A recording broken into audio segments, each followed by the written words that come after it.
Chapter 8 Cell Structure and Functions. This is the fourth video of this chapter. Previous video में हमने cell का number, उनके sizes और उनके शेप्स के बारे में पढ़ा था और हमने ये भी पढ़ा था कि जब बहुत सारे सेल्स मिल जाते हैं तो वो टिश्यूज़ बनाते हैं और जब बहुत सारे टिश्यूज़ मिल जाते हैं तो वो ऑर्गन्स बनाते हैं। इसी तरह बहुत सारे ऑर्गन्स मिलकर ऑर्गन सिस्टम बनाते हैं जिससे कि फिर ऑर्गेनिज्म बनते हैं। तो इससे हमें ये मालूम चला था कि जो सेल्स होते हैं वो बेसिक स्ट्रक्चरल यूनिट होते हैं किसी भी ऑर्गेनिज्म या फिर लिविंग बीइंग्स का। अगर हम सेल नंबर्स की बात करें तो वो या तो मल्टी हो सकते हैं या फिर यूनी, यानी कि एक ऑर्गेनिज्म या तो मल्टी सेल्यूलर हो सकता है या फिर unicellular, single celled. Single cell में हमने अमीबा का एग्जाम्पल देखा था कि भले ही वो सिंगल सेल है पर वो सारी एक्टिविटीज़ परफॉर्म कर सकता है जो एक मल्टी सेल्यूलर ऑर्गेनिज्म परफॉर्म कर सकता है, जैसे कि रेस्पिरेशन, डाइजेशन, एक्सक्रीशन एक्सेट्रा। अब हम उसी का एग्जाम्पल लेकर अगर शेप की बात करें तो अमीबा का शेप इनडेफिनिट बोला था क्योंकि उसका कोई डेफिनिट शेप नहीं होता है, इर्रेगुलर शेप में होता है वो। लेकिन ह्यूमन बॉडी में सेल्स अलग अलग शेप्स के हो सकते हैं, जैसे कि आरबीसी, रेड ब्लड सेल्स या तो स्फेरिकल होंगे या फिर पूरे सर्कुलर। मसल सेल्स इलोंगेटेड होते हैं और नर्व सेल्स इलोंगेटेड होने के साथ साथ में उनके ब्रांचेस भी होते हैं। नर्व सेल्स का ही एग्जाम्पल लेकर हम सेल के साइज की बात करते हैं। एक एलिफेंट ऑर्गेनिज्म को लिया और एक रैट को लिया, दोनों के साइज में बहुत डिफरेंस है, उनकी बॉडी वेट में बहुत डिफरेंस है, लेकिन जो दोनों में नर्व सेल्स होंगे वो सेम होंगे क्योंकि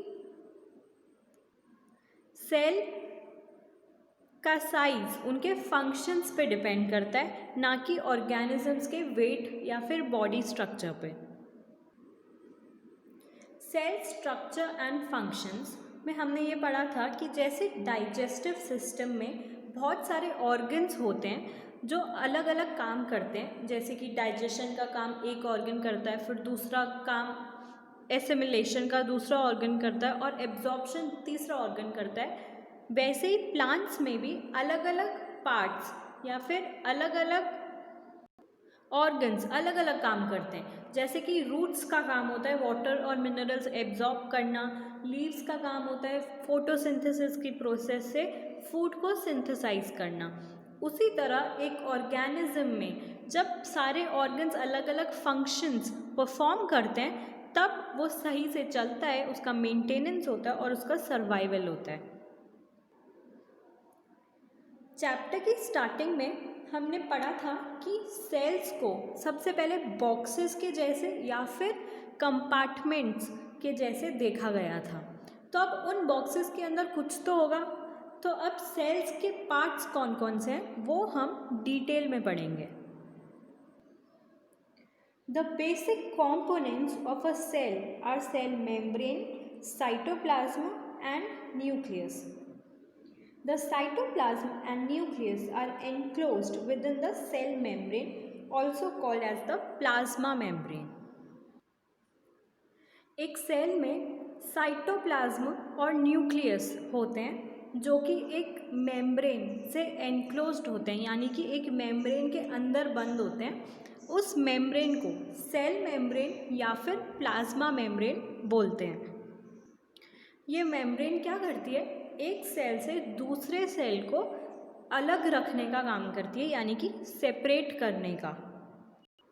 और सेल के आसपास अगर दूसरे सेल्स नहीं है और दूसरा मीडियम है कोई, उससे भी उसको सेपरेट करती है।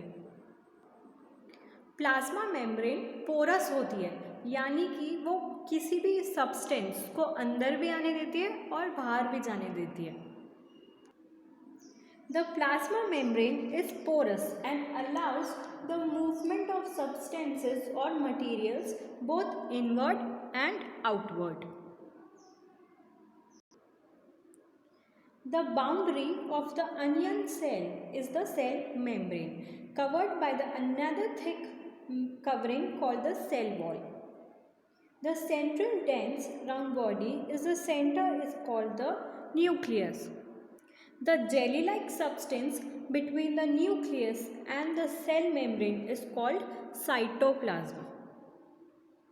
अनियन सेल की जो बाउंड्री होती है वो सेल मेम्ब्रेन होती है और उसके ऊपर एक और थिक कवरिंग होती है जिसको हम सेल वॉल बोलते हैं। बोर्ड पे जो डायग्राम है अनियन सेल का, उसमें आप देखिए जो सेंटर में गोल गोल बॉडीज़ नहीं है वो क्या है, न्यूक्लियस, और उसके आसपास जेली लाइक स्ट्रक्चर्स होते हैं जिनको हम साइटोप्लाज्म बोलते हैं। You have learned earlier that the cell membrane gives shape to the cell. In addition to the cell membrane, there is an outer thick layer in cells of plants called cell wall. अभी हमने ये पढ़ा था कि जो cell membrane होती है यानी कि प्लाज्मा मेम्ब्रेन, वो क्या करती है, सेल्स को दूसरे सेल्स से मिलने नहीं देती और उनको प्रोटेक्ट करती है और उनको शेप प्रोवाइड करती है।